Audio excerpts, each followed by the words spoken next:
Default کیا ہوتا ہے؟ اس سوال کے جواب کو سمجھنے کے لیے پہلے آپ کو پاکستان کی معیشت کو سمجھنا پڑے گا۔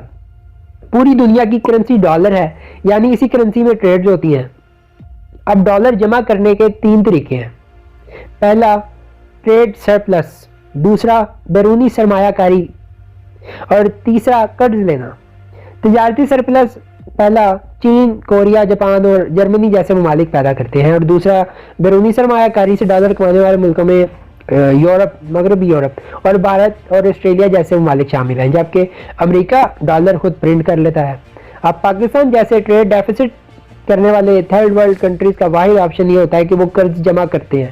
اب سوال یہ ہے کہ پاکستان قرض لیتا کیسے ہے؟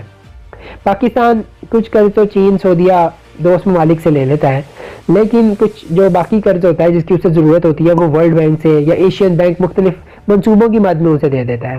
آئی ایم ایف کا جو قرضہ ہوتا ہے، ڈالرز ہوتے ہیں، یہ تجارت کے لیے استعمال نہیں ہوتے۔ عموماً زیادہ تر ڈالر بانڈ سے جمع کیے جاتے ہیں۔ اب بانڈز کیا ہوتے ہیں؟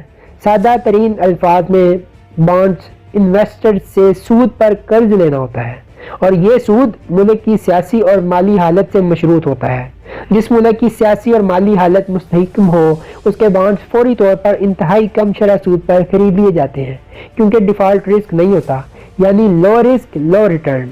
لیکن جس ملک کی حالت پاکستان جیسی ہو اس کے بانڈز بلند شرح سود پر بکتے ہیں، کیونکہ سرمایہ کار کو خدشہ ہوتا ہے کہ یہ ملک ڈیفالٹ کر جائے گا اور اس کی سرمایہ کاری ڈوب جائے گی، لہٰذا ہائی رسک ہائی ریٹرن۔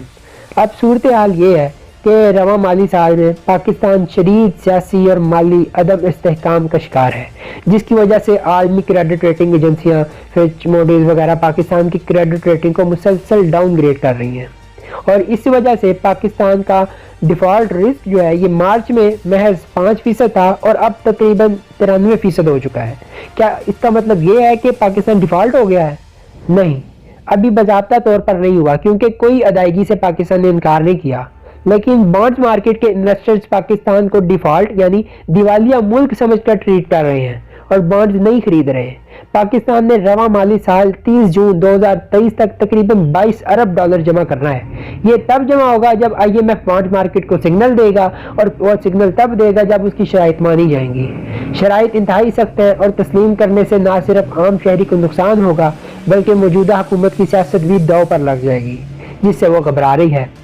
اس کا واحد حل اب صرف ایک ہے اور وہ الیکشن ہے، تاکہ نئی حکومت کے پاس 5 سال کا مینڈیٹ ہو اور وہ اپنی مقبولیت کی قربانی دے کر سخت اصلاحات کر سکے اور پاکستان کی معیشت کے سٹرکچرل فلاز کو درست کرے، ورنہ ڈیفالٹ سر پر کرا ہے۔ اب اگلا سوال یہ ہے کہ اگر پاکستان ڈیفالٹ ہو گیا تو کیا ہوگا؟ پاکستان ڈیفالٹ تب ہوگا جب پاکستان قرض کی ادائیگی یا کوئی قسط ادا نہ کر سکا۔ اس وقت پاکستان کے سرکاری خزانے میں کل 6.9 ارب ڈالر ہے، جن میں سے 6.5 ارب ڈالر دوست ممالک کے ہیں، یعنی سرکاری خزانے میں اپنا مال صرف 40 کروڑ ڈالر ہے۔ اگر پاکستان آفیشلی ڈیفالٹ ہو گیا تو پاکستان کو مزید قرضہ ملنا بند ہو جائے گا اور پاکستان کو اپنی برآمدات ترسیلات زر کے برابر کرنی ہوں گی۔ پاکستان کی صنعت اور زراعت انتہائی کم اور آبادی انتہائی زیادہ ہے، لہٰذا ہم پیاز سے لے کر دوائیاں اور سوئی سے لے کر جہاز سب کچھ امپورٹ کرتے ہیں۔ جب ڈیفالٹ کے بعد آمدن اور خرچ برابر کرنا پڑے گا تو ملک میں تیل، اناج، دوائیاں، مشینری سپلائی شارٹ ہو جائے گی، جو خوفناک مہنگائی کو جنم دے گی، اور مہنگائی بچت کا خاتمہ کر دیتی ہے، اور بچت نہ ہو تو مزید سرمایہ کاری نہیں ہو سکتی، اور سرمایہ کاری نہ ہو تو روزگار ختم۔ یہ شیطانی گن چکر ہے۔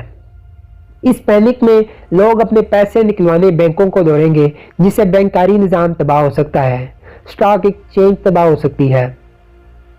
ڈیفالٹ ہوگا تو ایلسیز کھلنا مشکل ہو جائیں گی۔ انشورنس اور شپنگ کمپنیاں برآمدی کنٹینرز پر بھاری پریمیم وصول کریں گی اور برآمدات کی وصولی ایڈوانس ہوگی، غرض ناقابل تصور تباہی ہے۔ اللہ تعالیٰ پاکستان کا حامی و ناصر ہو۔